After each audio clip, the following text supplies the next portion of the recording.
Hello and welcome to the Peak Millennials podcast. I'm Collins. And I'm Natalie.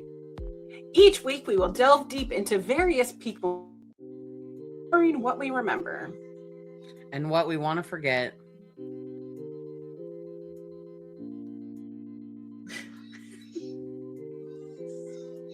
And reading some captivating stories that will invoke a sense of deja vu in all of us. This is the age before iPhones and the social media that we know today. This is where a good mixed CD, silver eyeshadow, and MTV raised us. So crack open that Jones soda. Kick off your black Converse. And let's teleport back to the world of peak millennials. I don't know what's going on with the internet right now. I don't know. My bangs are doing something. These bangs, though, I think that they're just the topic. I think bangs are the topic. Send in your stories to peakmillennialspod@gmail.com. Go over to our Instagram, peakmillennialspod. I put up some things this week, and as did you. Make sure you're sharing, subscribing, and hopefully the internet will not be rude to us right now, because it just started blipping out on me. But hi, Natalie. How are you? Hello, Collins. Hello. What is going on? I'm so sorry. It's just not my day today. The show, if you can't see by our background here, if you are on YouTube, we're talking about peak 2016 because somebody said 2026 is the new 2016, and I don't know if that's true or not. I don't know if I agree with that or not. We decided to do our makeup and looks based off of who we were in 2016. So I have not worn this much makeup probably since 2016. I think for me it was my eyebrows. I have not done my eyebrows this intensely in at least 10 years. And I was like, from here, I'm like, oh, look at those eyebrows. Like, girlfriend, you got some eyebrows. Because I loved freaking dip brow. I loved a dip brow too. I loved a good prominent eyebrow. I recently threw out my dip brow because it was from probably 2016, 2017. Because I also do this thing where if I like it, I'm going to buy multiples of it because the last thing I want is for it to go out. So I would always have like a car one or a backpack one or a purse one. Like a purse one. And then like one in my my makeup kit, so to speak. And I used eyeshadow. Let me tell you. Eyeshadow. Yep, I did eyeshadow. I was showing the brush. I think my dogs got a hold of this brush. I think this brush should be retired. This was crusty, so I had to like wash it too. Ew! Oh, it is literally falling apart in my hand. Look at that point. Like that is sharp. I don't even know where I got this brush. It was a sharp brow. I think I did, and I haven't done like contour. I did contour, like mind you, it's not that great. It's pretty bad. Like it was a pretty bad contour, but we're not going to talk about that. But none of us were blending. No, there was like a stark highlight here, contour. It was just it was very harsh. But we took a week off. How are you doing? How are you feeling? So I went to FatCon over here in Seattle. It's a convention for really body positivity, not really just body positivity, but like living in a fat body and the that it is to exist in a fat body. And as we drift into the Ozempic, heroin chic kind of thin, because thin has always been in. It's It always always has been a been in. thing, yes. But companies are starting to get more conservative, which means less options for people in bigger bodies, less options for people who don't fit the standard. And really, the entire weekend was really about like celebrating the body you have now, not like not in the way that like people think like, oh, just like not trying. No, this was like a liberation. There was a movement class where it was like how to like move your body in even in exercise, of how you can do it safely and know how to trust your body, know the way that it feels. I really loved like some of the workshops were like how to pose, like if you want to like pose in pictures, Yeah. how to feel the most confident. And I don't know, I've never been to a convention like that, let alone I volunteered at one. So it was really eye-opening to be around that many people. And so many people came from not here. So they were coming from Wow. California, Chicago. Apparently there's a fat convention, like the sister convention that's in Philadelphia. So people were also coming from there. So it was just really cool. It was sponsored by Big Fig Mattress, which I'm sure you've seen the ads for Big Fig Yeah, mattresses. yeah. There are other like consignment local consignments that were sponsors that Yeah. I'd like to go to their shops because they are just for plus size clothes, Yeah. which I mean, I love secondhand shopping, but I hate secondhand shopping because I have a very specific kind of body type and I know how to dress my body type and what I feel comfortable in. Yeah. And unfortunately, places like Goodwill aren't very accessible to people. They don't keep a good stock. They keep a lot of just whatever they get and whatever they can sell. And the shop is called Even Two Big Blondes. Two Big Blondes. Yeah. When I worked at Torrid, there was a girl who used to shop there all the time and used to like work there. And so she would occasionally like come into the shop and see, like obviously like shop and stuff, but they would shop a lot of like the clearance because like they knew that they could put it at a like a better, I mean, like they could resell it and right, do it in a way that was a little like not so that the clothes wouldn't just go to like a landfill. They would just right. end up reselling, and that was kind of cool. I always wanted to go, but like I am very driving in Seattle is not my favorite thing. Yeah, I don't like driving in Seattle either. So going to Seattle is And not my favorite thing. But yeah,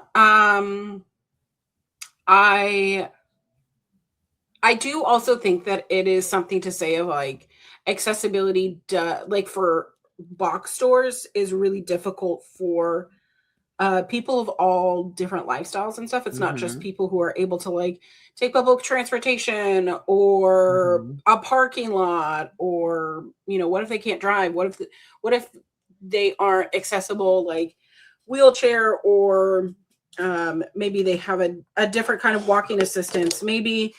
Um, maybe they're anxious like me. They don't want to park downtown. Like it is a whole thing. So I want to go, but I don't want to go alone. So maybe that's something that we can do. I'm down for that. What did we do? I think that next year we should really go together. I think it'd be really fun. I think so too. What did we do last week? I don't think that we really. Well, you What did we do? went to the concert, right? Oh yeah, so we went and saw Twice. If any of our listeners are curious, Twice is a K-pop girl group who I absolutely adore, and my youngest really loves also. Um, and we had a really, really good time. Oh, that's what we did.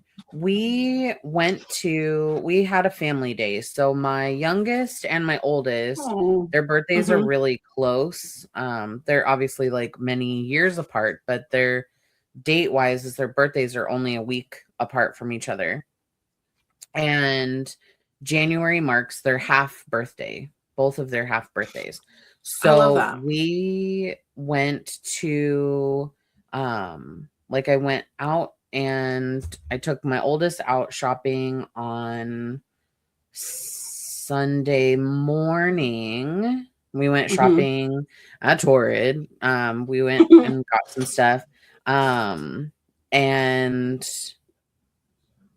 what did we do? Oh, and then in the afternoon, we ended up going to this place in Bellevue, close to like Crossroads Mall. Okay. And it's called Lucky Claw. And it's just this Lucky little Claw. shop, and it's a claw machine place. Oh my God. So they have like, I don't know how many, I think that maybe like 10 or so claw machines. And obviously you just like get your coins and you go in and you like do your claw machine. And then after that, you can either keep all the stuff that you got, or you can they count it. It's like points, whatever. And they count how many stuffed animals you get, and you can trade them in for like blind boxes or like bigger stuffed animals or whatever, excuse me. And we ended up all getting, we kept a couple and then we traded in the rest, and we all got like little blind boxes. I got like a little I love it. Pom Pom Purin, like Sanrio. He's just like this little sitter. He's so cute. And then we ended up going to Pop Mart and in Bellevue Square, and went to Pop Mart, and we all got a couple of little blind boxes, and then came home and we opened them all, and it was a really good time. My youngest got her like, we like Labubus in the fact of like we think that they're silly. Right. But she really wanted one for her backpack, so she ended up getting this really like cute mini like blue one, and I got this it's not a Labubu, it's a different brand, but it looks like a little Christmas tree, and it's going to be so cute for when we go to the Northwest Flower and Garden Show next month, and I'm going to put it on my bag. That's going to be cute. But drama about this Labubu. Okay. So put it on my kid's backpack. Obviously, she goes to kindergarten. She goes to school. And all week she had been saying that like one of her friends really wanted her Labubu. She's like, we could go to the store and buy her a Labubu. Buy her this Labubu. You could buy her a Labubu. And I was like, girlfriend, like her parents can buy her a Labubu. Yeah. We don't need to give her ours, and we don't need to buy her, maybe for her birthday, we can buy her a prize. Right. And I dropped her off on Friday, and I'm like walking out of her school, and her little friend is walking into the school, and attached to her belt loop is the same color mini little Labubu that is now missing off of my daughter's backpack. Mind you, I'm going to preface this with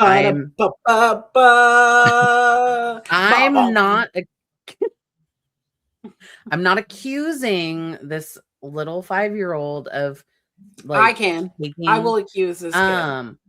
But when I asked like my kid about it, I was like, hey, did you like lend it to your friend? Like, because I know that you had said that she wanted it. She was like, no. She's like, it's, and I was like, it was on your backpack, but now it's not on your backpack.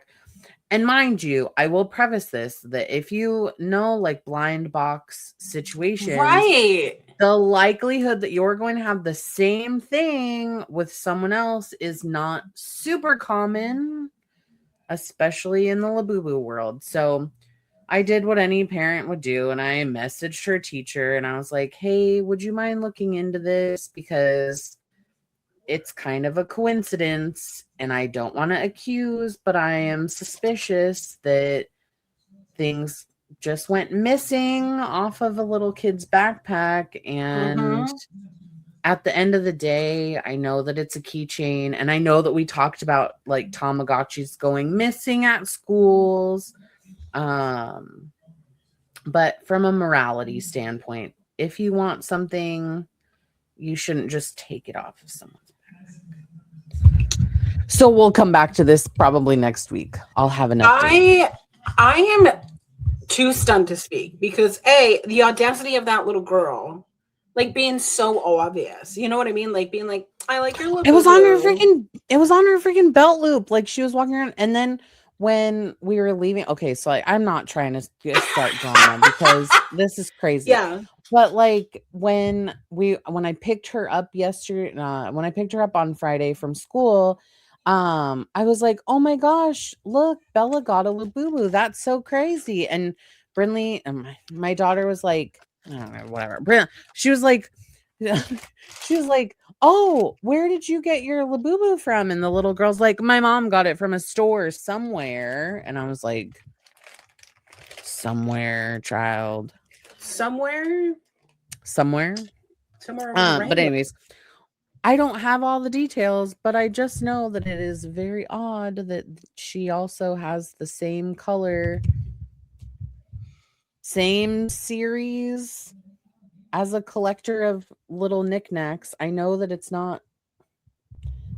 And of course, the teacher probably like hit you with they shouldn't bringing the things from home, blah blah blah. Like if you can't risk losing it. I'm thankful she didn't say that because I would have sent her back a message. No, she said that she was going to look into it, but like it's what 3:30 on a Friday. Like she's probably saying like I'm tired of thinking about 5-year-old drama, and that's fine. But anywho, I'm into it. I'm very invested, and I'm gonna ask you about it next week because like and then funny story here. I'll show a picture. Let's see if it comes through. I got this Labubu, and it looks like a freaking tempura shrimp. This is the missing one in question, by the way. But my tempura shrimp is my. I love that little tempura shrimp. I love it so much. And I can put my headphones in it. So like, done. Anywho, would you like to talk about 2016? I would love to talk about 2016. 2016, 10 years ago. It's crazy. So like you're mentioning this little boo-boo story, and I'm like, wow, how our lives have like moved in the last 10 years. Because 2016, I was still writing fan fiction on Tumblr. All of the cool like fandom websites were like, fuck yeah, you know, whatever, like Joseph Gordon-Levitt, which was also, I was obsessed with that guy because it was like the 100 Days of Summer or whatever that movie was. All I wanted to be, 500 days of summer. Because all I wanted to be was Jessica Day from New Girl. You wanted to be a manic pixie girl? I did want to be a manic pixie girl. So the way I styled my hair was today is very manic pixie girl. How I still think I probably could have round brushed my bangs a little bit better. But yeah, that was like my yearning aspect. It was also the year that I was dating a very emotionally abusive guy. So a lot of my brain was still like men centered. So a lot of my things that I liked in 2016, I feel nostalgic for who I am now to like the things in 2016 with the brain that I have now instead of being so like man centered. Yeah. But I do remember the things that I did like. YouTube. I was watching YouTube like I was watching TV. I didn't have a television that in the way that we used to have television where we had like internet cable providers. Like I had a Yeah. laptop and I had YouTube and somebody else's Netflix login.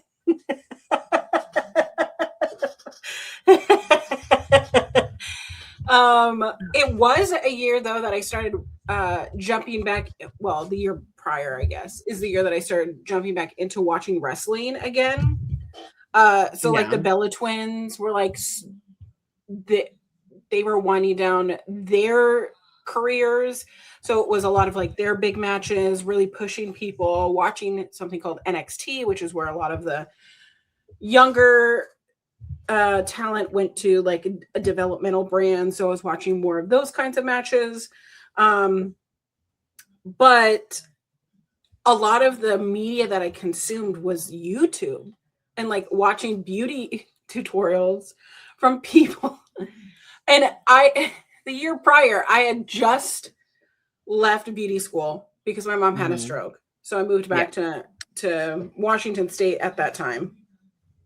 And I was convinced I was a makeup artist. And I did do a couple wedding makeup, which I think I did a really great job. Looking at it now, I think it holds the hands of time. I'm very immature. I'm not like a MAC makeup artist, but I was convinced. If it makes you feel any better, I also thought you were a makeup artist.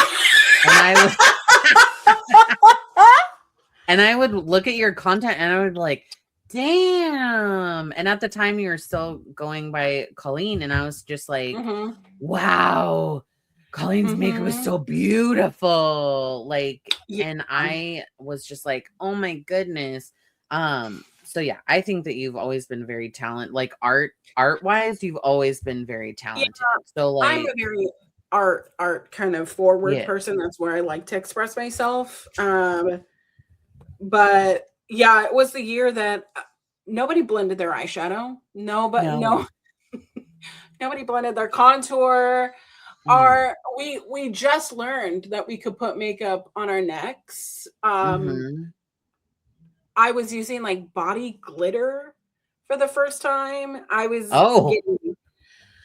it got everywhere. And it's one of those things that once you get body glitter like stuck in like a nylon kind of shirt or like a spandex, it's never coming out. It's never coming out. I think for me, I was 2016. Brian and I were 1 year into marriage. And I was in my full torrid life. I was working, I think that was the last year that I worked at Torrid.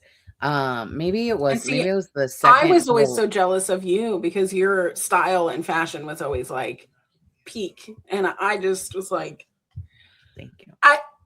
Let me look at Natalie's Instagram and see what new things she has.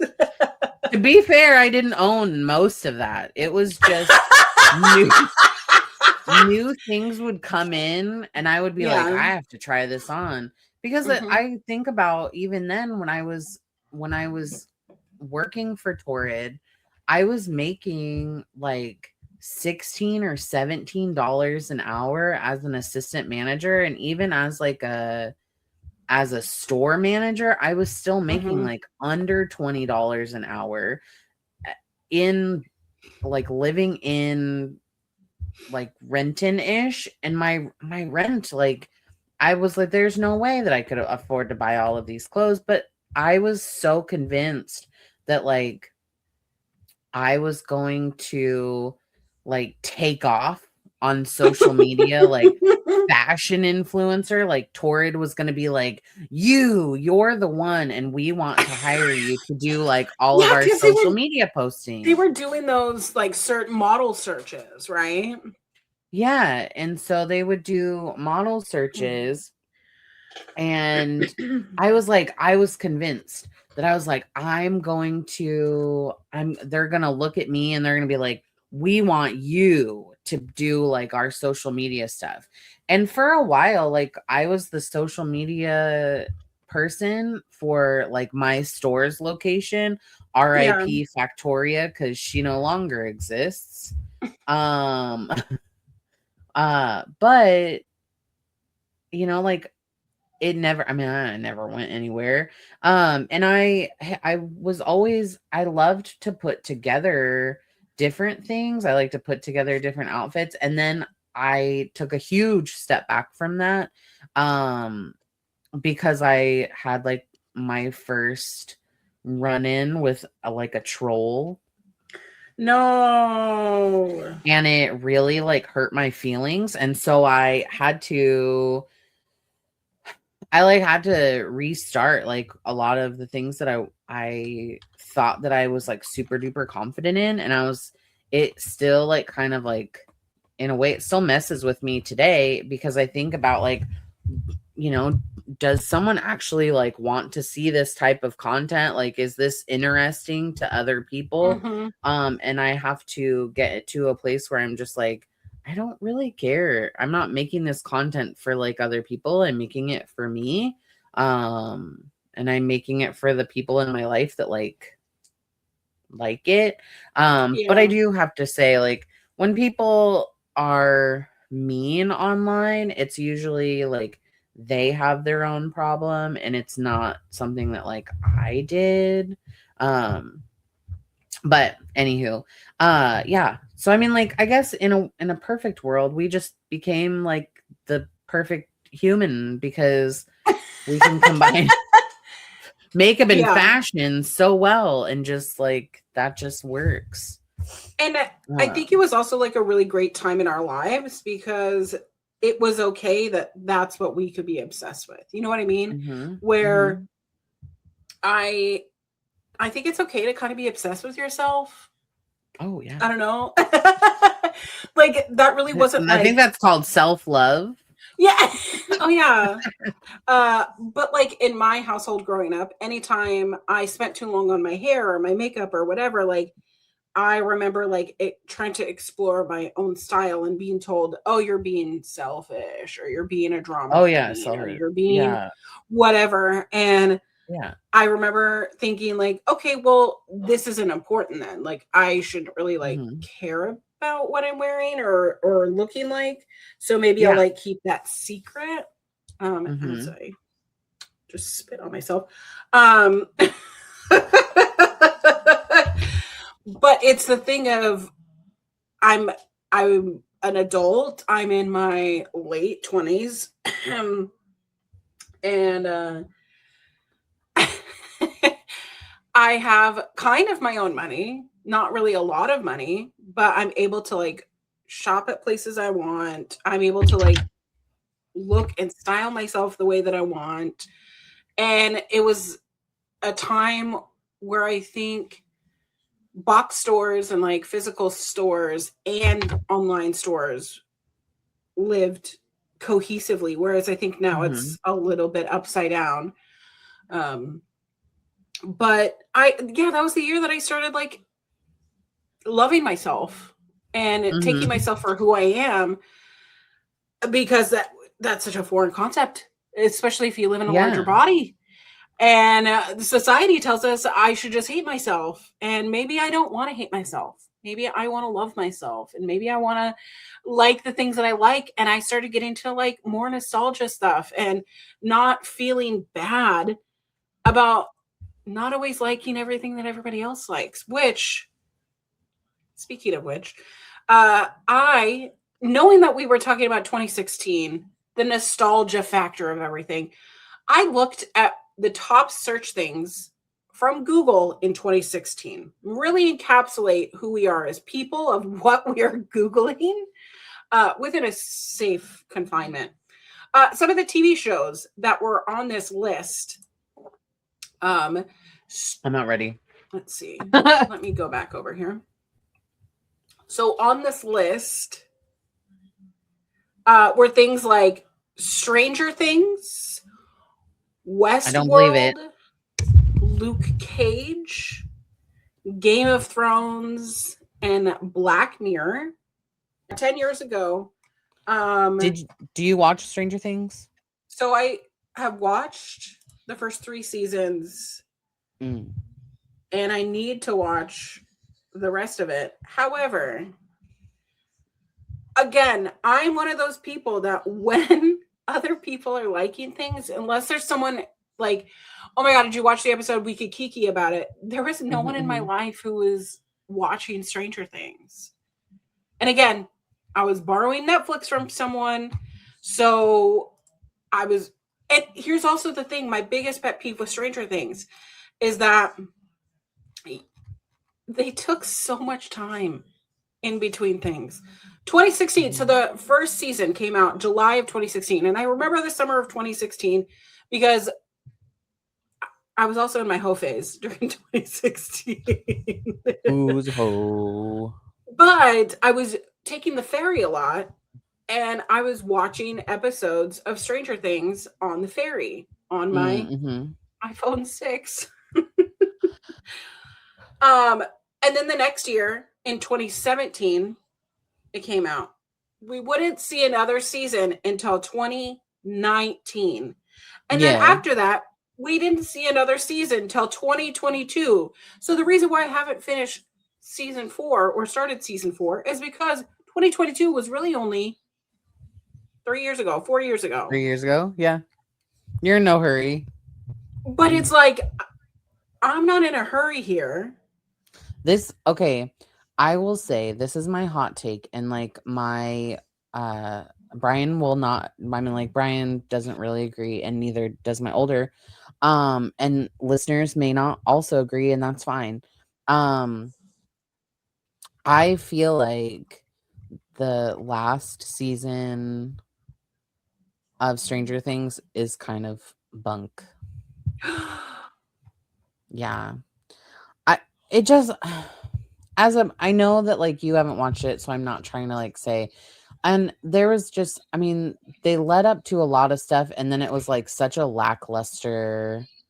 It's like, if you've ever been, I've seen the memes of it. I've seen people like compare it to like a Creed music video at the end. Well, I think about it from and this is probably crass and like, I don't care, but it's like, you know, when you're like texting somebody and you're like texting and you're like, oh my gosh, we're really vibing. And then like you go on a date and like you're super vibing, like everything's super good. And then you guys hook up and it's like, wah wah. Yeah. That's what it's like. I feel, I feel like because they spent so much time, and I get it that the pandemic happened, and then this show literally ignited the careers of these kids. Like, they were literally kids. I mean, even just seeing the skyrocket that Millie Bobby Brown went from being just like a nobody to being cast in so many different things, and we're watching them like go from like young teens to like now in their 20s. And we're watching them do these side projects of music and art and fashion, and they're being booked on all these things. And I get the reason why it probably took so long for the seasons to happen, but it's also difficult because we know a time when there would be a season of a show, it would be 21 to 25 episodes. Right? Something happened in 2015 where these major networks realized we can pay the same amount of money, or we could spend only 8 episodes worth and get a whole season out of it. And that'll suffice for everyone. So then they're doing these seasons of only 8 episodes. It makes me, it's so frustrating because I feel it, and I feel the same way about any like book to movie situation, is that there's just like information that's left out. Now, I will say my caveat in like Stranger Things is that it does feel like everything is very period piece, like as a period piece, very much set in the 80s. Everything is very like true to the time. Everything is like very beautiful. But I don't really feel like we were big Stranger Things people until later. We were Game of Thrones people. We were Game of Thrones people. And I was very much in my like Doctor Who phase as well. So I watched so much Doctor Who in 2016. We watched a lot of Game of Thrones. I even like attempted to read the books. And then I said, this is not for me. I'm surprised because those books are as, and I've tried to consume some of the information and it's like, okay, no. Not for me.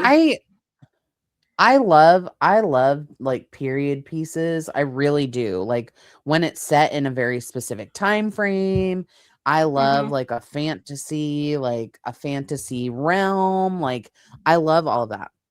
Right. I cannot, for whatever reason, if there's like too many like names that are hard for me to read or lands that I don't know what they're called, like it's just, I don't know. I feel like kind of a goof like saying it, but it takes me out of like reading the story. But we very much, and I feel the same way about the ending of Game of Thrones, is that like something like that ending was trash.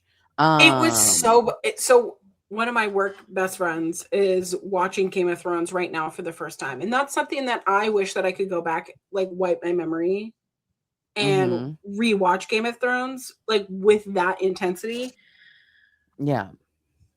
But let me tell you, she's on season 7, and I'm like, you are going to be so angry. You're gonna be so angry. So angry. And I think that they did that on purpose. They did that on purpose so that you would be mad. You know? Yeah. Which is so like, I don't know. It's so irritating, but I digress. We could probably talk about Game of Thrones could be its own freaking episode for that matter. Did you watch like Luke Cage or Black Mirror? So I watched Luke Cage because I had an ex. Marvel? Yes, I had an ex who was super into Marvel. And so Marvel is the superior in my opinion. If anyone was curious, I didn't watch Luke Cage. It was not for me. Marvel is superior in my opinion to DC, but Luke Cage was not for me. I have a hard thing with spin-offs. I like the movies. I like the comics. I don't really like spin-offs. I watched mostly Doctor Who. I was very, very consumed with Doctor Who. And then I was very disappointed when they used a past character in Doctor Who to become a new doctor. And I said, no, that's not for me. David Tennant, in my opinion, super wonderful doctor. Matt Smith, also good doctor. Here I'm just talking to myself about Doctor Who. So, and I I don't know what's going on with my internet here. Anywho, Luke Cage, but friend. As I mentioned, I was dating this guy, and he was super into Marvel. And the only way that I could hang out with him was go to Marvel movies or watch Marvel shows. And I really loved Luke Cage, not Nick Cage. That's an actor. Nick Cage. What can I tell you? So also in 2016, what came out was Doctor Strange. This guy, we went to this Doctor Strange movie, and like beforehand, someone in the friend group, because we went as like a friend group, someone in the friend group made me feel bad. So I like cried, and I was like, I'm just gonna go home. I'm just gonna leave. And he like came after me, and he like was like trying to comfort me, and then he was like, you just need to get thicker skin. No, sir. Imagine the person you're dating is just like, get thicker skin. No. That's why, I mean, that's what makes you realize that like thank God, thank whoever, Mhm. thank whatever you believe in, the moon, the stars, the witch, who cares? Whatever you believe in, that like you didn't Mhm. marry that person, like just get Absolutely. thicker skin. It's okay. Because if my partner isn't going, like, if they're not going to be like, fuck that guy and we're leaving, or like they need to go, like, then I don't want Right. to be with them. Like, my person should be like, hey, you don't talk to my partner that way. You don't talk to them like that. Right. Rude. I went on a rant Yeah. whilst you were like reloading, um, because I had no idea what Yeah. Westworld was, Yeah, I don't either.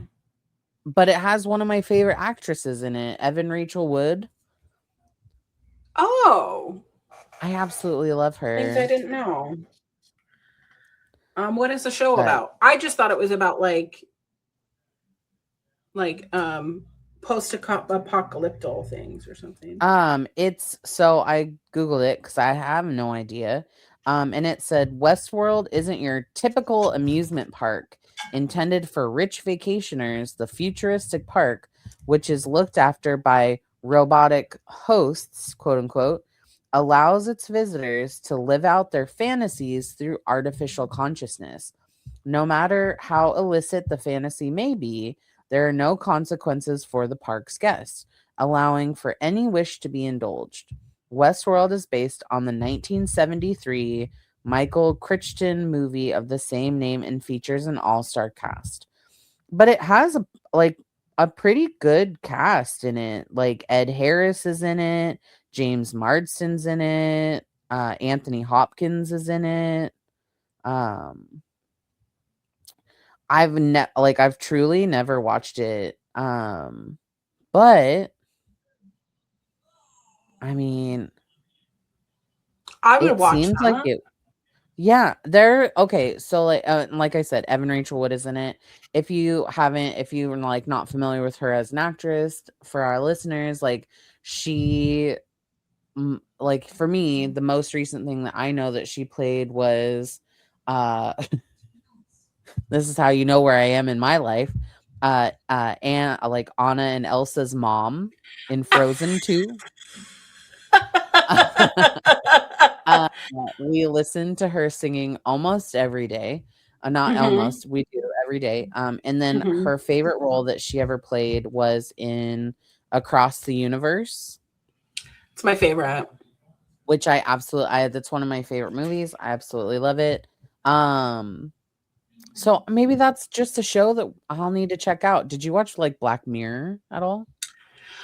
Someone once told me the premise, and I said, "That's real life. I don't need to." I watched a couple of episodes and it freaked me out, and I said, no thanks.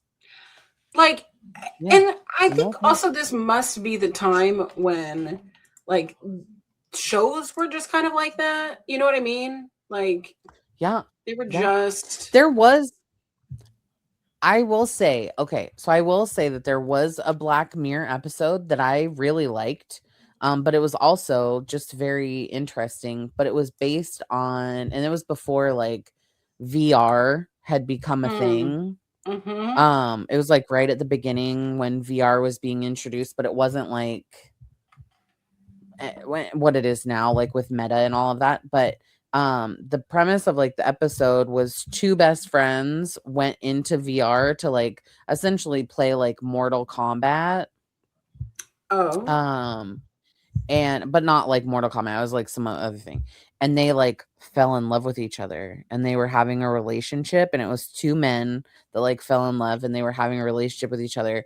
But like both of them were married or had like their own thing going on, and they only uh spent time together like that inside of the game. And then they kind of, I think one became obsessed with, and the other one was like, I think we need to stop this. It was a very interesting like concept to think of, that like parasocial relationship that's like Mm-hmm. outside of like what your real life is.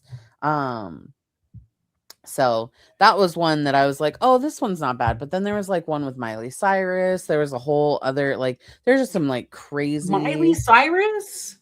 Yeah. She played like an idol Oh. where she played like a pop star who had like a robot that was themed after her, and then it was like she had to put on like this fake persona. It was very much like the more that you watch the show, the more it's like, oh god, that is pretty much just real life. But what other kind of Black Mirror is a weird one. It was really hard. It was a hard watch for me. I know that there were a lot of people that were like diehard fans, but when I watch TV that like I like to watch TV that I know that isn't like real life, because real life kind of sucks all the time. And so I want to consume something that like I think that's why I watch so much anime.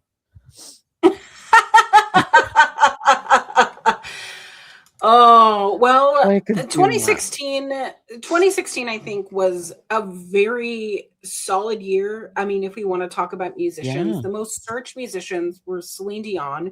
Mhm. I'm not quite sure what Celine Dion did in 2016, but maybe that was I'll Google it. pivotal. Let me Google. I'm not sure. Let me Google. But Kesha was on this list. Michael Bublé, Creed was having a resurgence. There is But a why? I Oh, don't because she know. received the Icon Award at the Billboard Music Awards. Oh, She had a summer interesting. tour in 2016. Hmm. What else? She released new music, like a French album. I mean, Apparently, one of she's the number one songs that people were listening to was "My Heart Will Go On." oh god.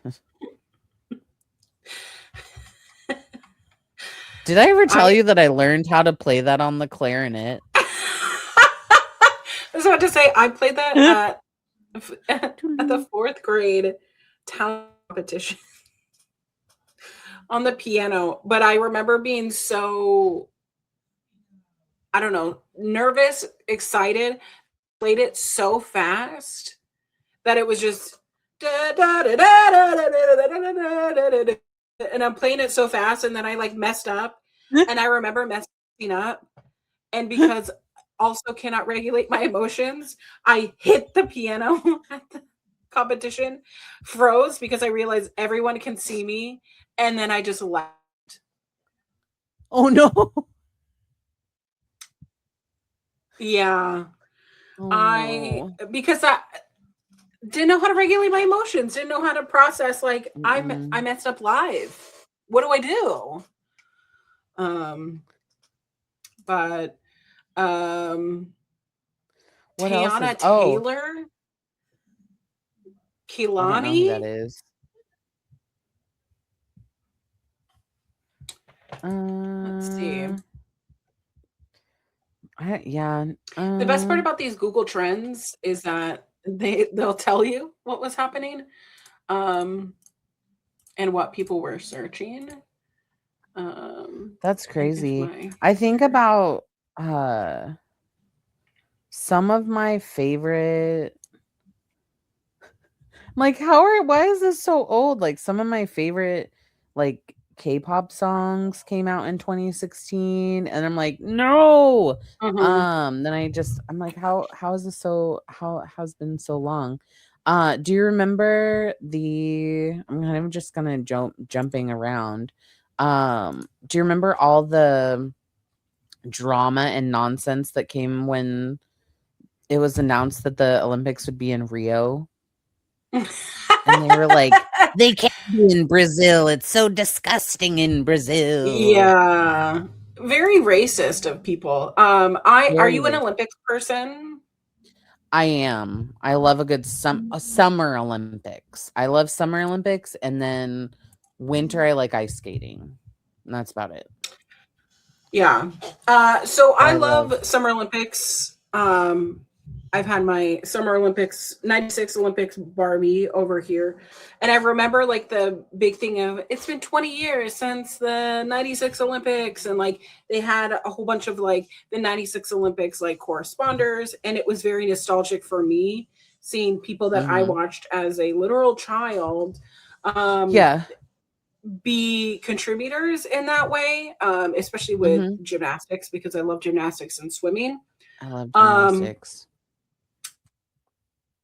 Saw my crush, Michael Phelps, in the Olympics. Oh, daddy. And he secured 23 career gold medals. Not just any kind of medals, gold medals. Gold medals. I had such a crush on Michael Phelps. I still think about like how he would warm up, and you remember he would like slap his, like he would swing his arms around and slap his like shoulders from arm to arm. And I was like, oh my God, that man. So large. So fantastic to watch. I mean, he was miles upon other people, doing laps to people. Just a generational athlete himself. Do you remember when he got caught smoking weed out of a bong? Yeah, out of a bong. Oh my God. Yeah. And everyone was like, oh no, blood. And I was just like, he's smoking weed. Like, are we serious? Is he smoking like out of a crack pipe? Like, is he doing heroin? Like, no, he's smoking some weed. Like, let that Olympic medalist be. And they were worried that he would lose all of those endorsements. The craziness is though. Oh, yeah, go ahead. No, I was just gonna say the crazy part is I'm not a fool. Like, I know that they're all doing whatever they're doing, smoking weed, drinking, partying. Like, they have to be. Get your face away, madam. No, I was mentioning Flyana Boss, which is a duo. Oh no. Is a duo, a rap duo. And there's also Ryan Lodkey, by the way. Ryan Lodkey's not my vibe. No hate on him, just not for me. I was always more of a Phelps guy, girl, Phelps fan. Flyana Boss had a song, and it says, "I be Michael Phelps, all the brand deals that I'm swimming in. You can call me Dr. Evil because I got many men. I be Michael Phelps with all the brands I be swimming in." Too. I know that he had Under Armour, Speedo. There was a Visa. Oh fuck! One of the hotels. Oh, I guess he has his own swimwear line now. Aquasphere, which is a brand of goggles. Under Armour, Master Spas, which, okay, I've never heard of that. Speedo, Omega, Visa, Subway. He was in a Subway commercial. Hilton, and Head and Shoulders. So yeah, there was at one point where he was in like everyone's something. Yeah. Of somewhere, you know? Hewlett and Packard. Isn't that like copy paper? Right. I don't know. I wish we could. Michael Phelps could go on and on. Do we want to mention movies and then round out this circle? Movies, okay. We've already mentioned some Marvel movies, but it's when like Deadpool came out. Did you go to the movies a lot in 2016? No, I didn't. I didn't, we didn't really go to movies a lot because Brian worked a ton in 2016. And I was working retail. So like our schedules never lined up. So I saw Deadpool when it came out. Yeah. We like rented it or whatever. Like same with Suicide Squad. I didn't see that until it came out on like Netflix or whatever platform that it came out on. To this I don't think I've never seen The Revenant. So like sorry Leo, for your like your Oscar win. Never seen He it. got an No Oscar clue. win. Yeah. Yeah. The first time. Uh but I love Marvel films, so I mean, Mhm. I still feel like this Suicide Squad film was kind of a letdown, but I love it because it's so campy and ridiculous. Yeah. I mean, the Suicide Squad movie really catapulted like Marvel and DC as like viable competing brands for the first time. Mhm. And well, in our generation, because I don't think that DC Comics were, because Superman was like a thing of the past, you know. We did have like some Mhm. shows based on Mhm. Superman, but they were so like here, and like Marvel like jumped off, you know, with Yeah. the Iron Man movies, Avengers, Iron Man, Avengers. Avengers, all of that. I feel like they tried to revamp DC into Mm-hmm. something, and they were doing all of like the Batman films, like the what's his name? Anyways, the Christian Bale. Christian Bale. When Christian Bale Yeah. was redoing the I Batman forgot. movies, Oh yeah, with the Dark Knight. ugh, ugh. I really liked those. Heath Ledger. I Oh, I loved those with Heath Ledger. I absolutely love it. But the thing with Suicide Squad is that I loved Jared Leto as yeah. the Joker. And I wish that they dove more into that and like kind of I love Jared Leto as an actor. He's a nuts. But like when you're raised in a cult, like it just kind of happens that way. Um but I think that like I loved him as the Joker. I feel like he fit really well. And then um I wish that that was more of a thing. Um but did you go to a lot of movies in 2016? Yeah, that was like my escape, you know, because I was also Mhm. homeless in Yeah. 2016. Okay. So It's a it great was place like, to stay. yeah. Popcorn and shelter. You know, when you're working like a shitty office job for $11 an hour and Yeah. couch surfing and sleeping in your car in the Walmart parking Mhm. lot, there was really nothing that was like more escapism from your life, especially when you're, because this is also the time that I was like cold turkey from doing snow and Yeah. other things, right? Yeah. And so how else was I going to spend my money to escape, because I don't have anywhere really to go. Yeah. Um, and I would just go to the movie theater, and that was fun. I loved going to the movie theater, and it was when during that time that, you know, I really kind of figured out a lot of things about myself. So when I finally got a place and was roommating with my friend Alana, that I was like, I posted a picture over on my Instagram of like, this was my 2016, and I put a picture of someone goes, this looks really sad, and it was just a bed on the floor. My side table was Amazon box, I guess. Mhm. Mhm. And I just have like my laptop in there and like a duffel bag on the floor because I don't have anything. I didn't have Yeah. anything. And just having a roof over my head and paying, I think I was paying like $550 for a room. Yeah. And that's all I need, that I needed. And going back to that is like, that was such simpler times, and I was struggling, but just the little luxury of like just going to a fucking movie. Like I Yeah. can justify spending $10 on a movie ticket back when it was like $10, you know? $10. $10 a person. I do love going to the movies. I love going to the movies. I love getting a little popcorn, a little Slurpee, a little icy, and then just being able to like check out.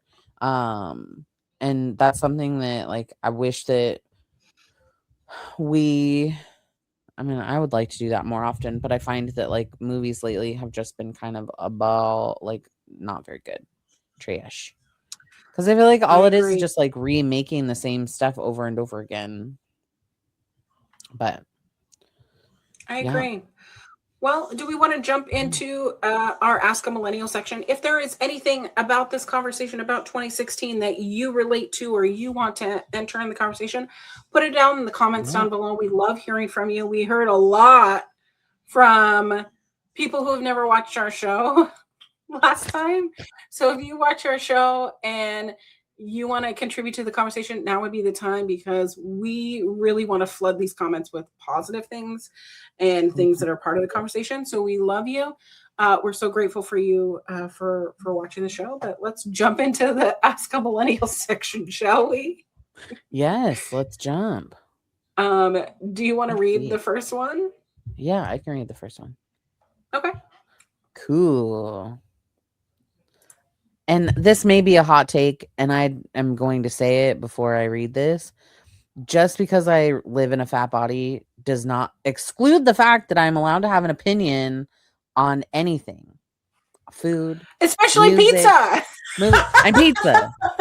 There's so much better pizza out in this world. We don't have to settle. I can have an opinion about pizza crust. Agreed. There, bucko. Bucko. I didn't lose any sleep over that, by the way. I was just annoyed and I wanted to say something. I just remembered just now, so I don't care. I care about good, delicious food.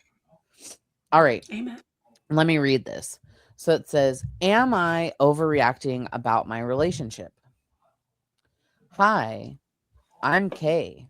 I'm a 39-year-old female, and my boyfriend is a 36-year-old male, and we've been together since the end of 2016. We have two girls, and we are engaged. But the last year or so, he has been so horrible to me. I sat writing this crying. Oh, that's kind of sad. Because Yeah. he has just been shouting at me again, and I know he hates me because he tells me when we argue. He tells me when we argue, he is so nasty to me, and I know there are two sides to every story, but I really don't do anything to him. I do all the cooking, all the cleaning, washing, everything. I don't ask him for a penny. I've tried to make him leave, but he refuses. He smashed my headphones the other day. He always breaks my stuff, and I was just asleep and he woke me up to have a go at me, and all I can think of is why? What have I done to deserve this? He has no one else but me. Not one person in his family bothers with him, so I feel sorry for him. He knows I've always been too loyal to him, and he thinks I'll never leave because I've always took him back. I think he doesn't want me. I think he doesn't want me, but he doesn't want anyone else to have me. Oh no. I'm really just upset because I honestly don't do anything to deserve this, and every day I just don't want to be here anymore. So I've come here for some advice off of my Reddit family. What should I do? Get out. Yeah, Get out. leave. That's an Leave. abusive. So I wanted to include this because yeah, I did search 2016 and I was like, oh, okay, this has the most like interactions, and it's obviously because they started dating then. But knowing that like this was posted 4 months ago, so not even just like a full 10 years of being with a person, and you're already going, hey, I don't want to exist here because of this person. Yep. And I know that it's hard to get out, but I really love that the first comment on here is here's a bunch of resources. Yep. Here are a bunch of ways to get out of this situation. And that's what I love about communities like ours, communities like specific communities on Reddit, is that there is a multitude of assistance when you ask for help. Yep. They're always For going to be me, trolls. But yeah. there's always going to be terrible people that just want to be terrible, and that's their own fault. But for this situation, I know when there are children involved that it can be very complicated. And especially this sounds very much like a very abusive relationship and like Yeah. a narcissistic relationship where the things that are probably being said, and I don't want to like make up words, but I can only imagine that this person is probably saying like, you're terrible, nobody likes you, nobody will love you the way that I love you. And that's manipulative, and that's terrible, and that's awful. But I would think about it from a perspective as a mother, like I would never want my children to see that. Same. Like I would never want I wouldn't even want my cats to see that. Like, Yeah. like Yeah. if we're not in a situation where we're showing love and laughter and joy into like the eyes of our children, then like what the fuck are we doing here? Like this situation, I really hope that the poster has gotten help and Yeah. is able to like break away. And to say like his family wants nothing to do with him, that's a big red flag. Right. Huge red flag.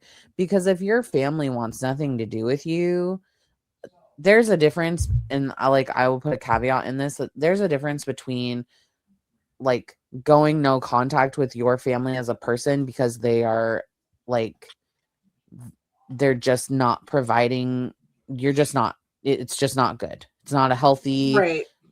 space. But if his family has like, we don't want anything from him, like clearly there's Right. something. So I hope that she's able to get some help. Me too. And then there's a terrible comment in here that says, you're engaged to this jerk. It's no wonder he treats you like he does. You're acting like a doormat. That's literally victim shaming. What the hell? What the hell, man? And here's the thing. Like I do believe that like, hey, people should really like evaluate who they are spending their time with. You know what I mean? Like if I want to spend time with like a jerk, a narcissistic jerk, I'm going to hang out with people who are narcissistic jerks, and then I'll probably find someone who wants to date me. You know what I mean? Like, yeah, no, absolutely birds of a feather, you know, kind of thing. And you can be blinded to a lot of things, and they can seem one way and then turn on a dime. I would never victim shame a person because I know narcissists because I related to them. And yeah, 1 minute they can seem completely different, and then something flips, and it's like I don't even recognize this person. This was a mask that you were pretending for so long. Yeah. And now what do I do? You know? Yeah.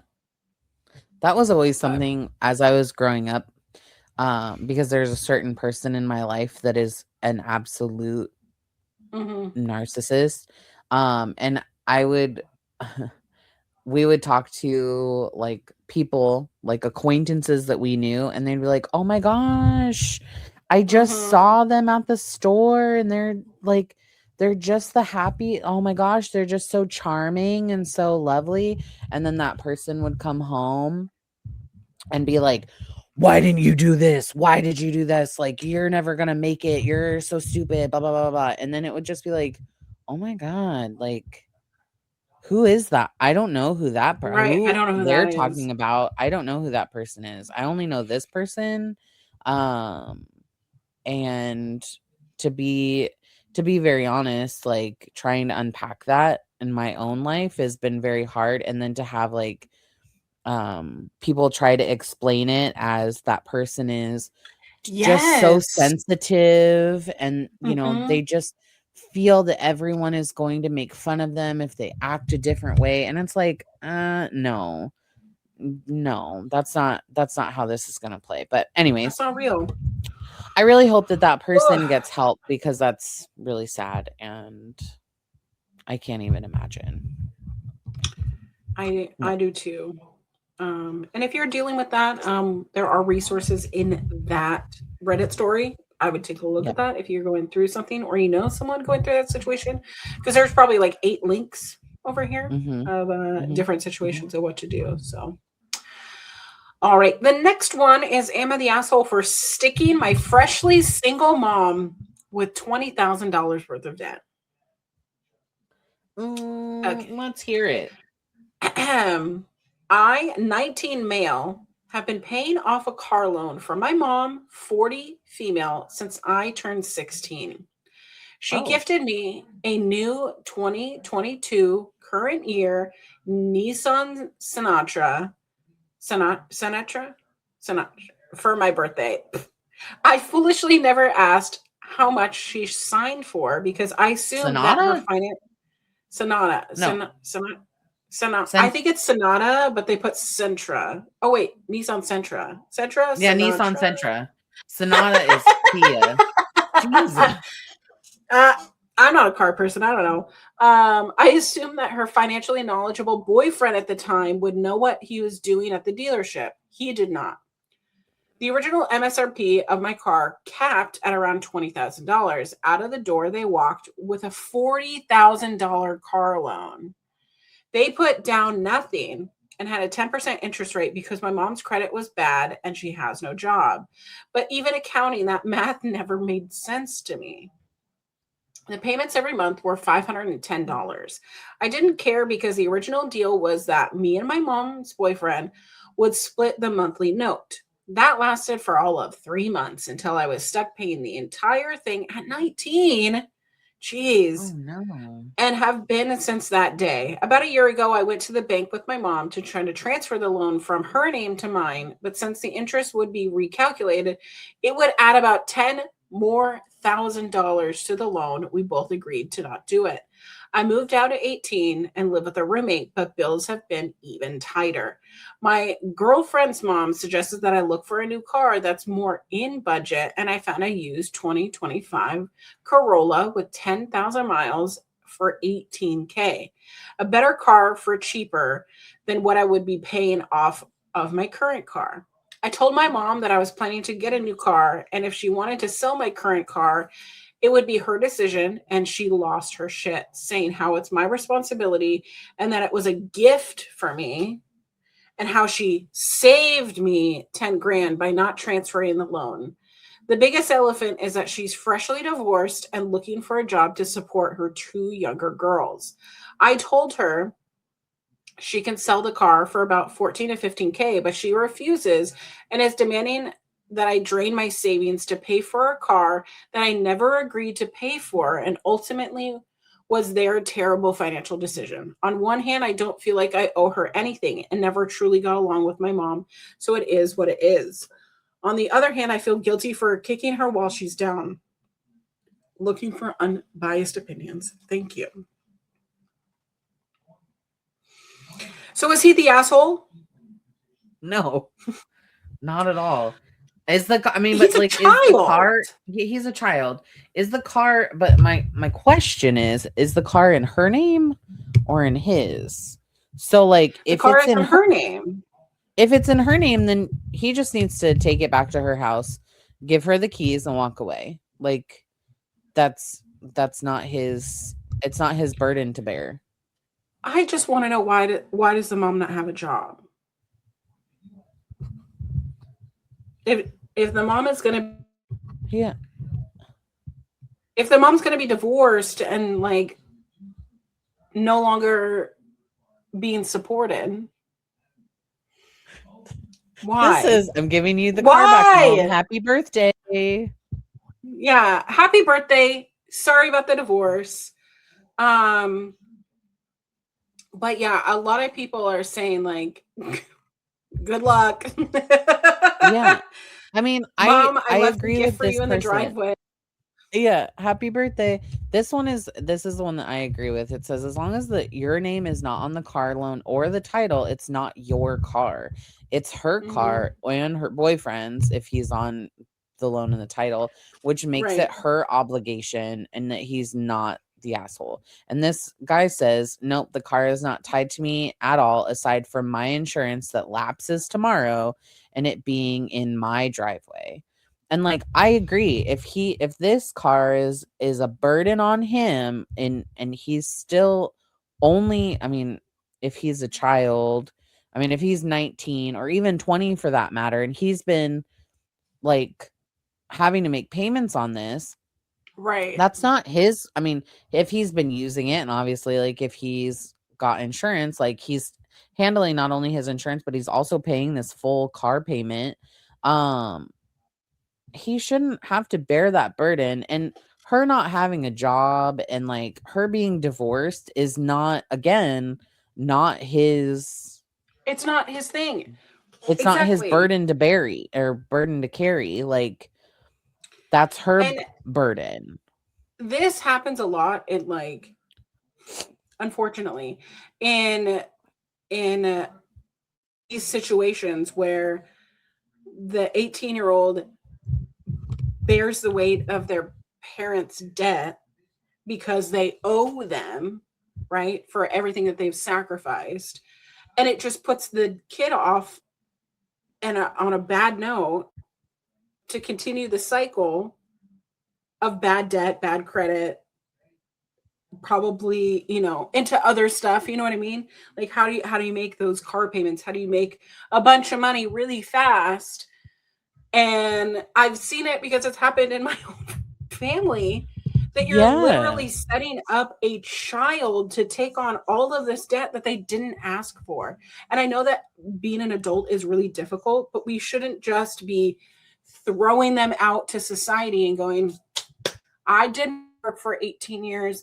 Now it's your turn. You should be prepping them like financial readiness. Don't make these mistakes that I made, so that when they turn 18, they can really start on a fresh note of, let's look at all the papers together. Let's make this Hmm. decision together.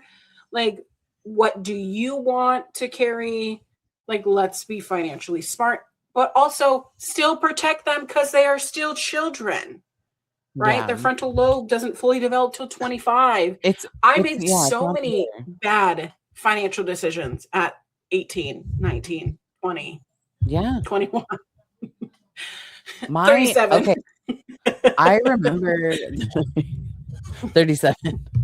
I remember that like my just as like a story that's sort of related to this, but kind of not, is that like my mom was trying to teach me financial readiness. So she was like, "We'll get you this credit card." And it had like a low balance on it, whatever. It was like an Hmm. introductory credit card for like and I was like, "Cool." And she was like, "Use it for like small purchases and then you pay it off at the end of every month." And I remember that I was working in the mall at the time and I would use it to buy like lunch. And so I would buy lunch like every, on my shift or whatever. And I think at the end of the month, like the first month that I had it, the total was like $25 that I owed. It was like 25 or $30 was my like credit Yeah. card statement, right? And Hmm. I remember that my dad would open my mail and he was like, "Why did you spend this money on this credit card? That's for emergencies only." And I was like, "Oh, mom told me to use it for X, Y, or Z, blah, blah, blah." And he was like, "You're not supposed to use this." Hmm. And he took my credit card away and then hid it.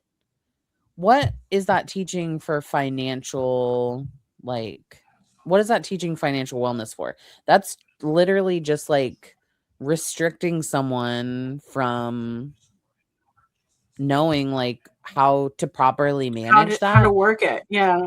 Yeah. So I mean, I agree. I think that as parents or as adults, like we need to be teaching this next generation how to properly manage their money. They need to properly manage on how to like pay their bills and stuff.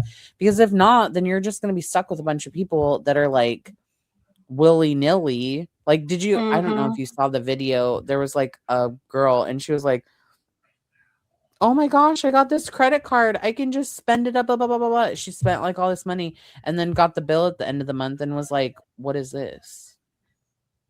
Or was using like Apple. There was someone that was using like Apple Pay and they were like, oh, Apple just gave me a bunch of money. Like I could just blah, blah, blah, blah, blah. And then was like, where did all my other money go? And they didn't realize that their Apple wallet was tied to their like bank account and was like, yeah, right.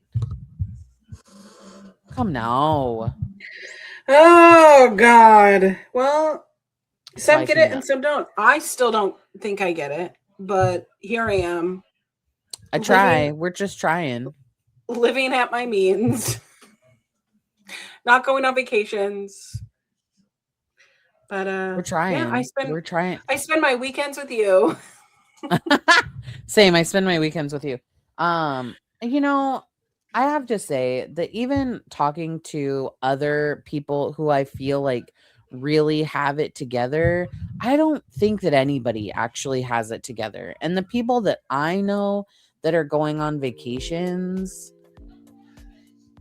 most of the ones that are like me that have kids are having their families pay for it. They're not paying. So don't feel bad.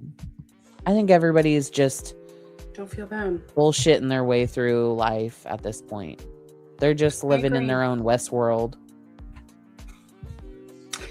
Well, Natalie, where can we find you?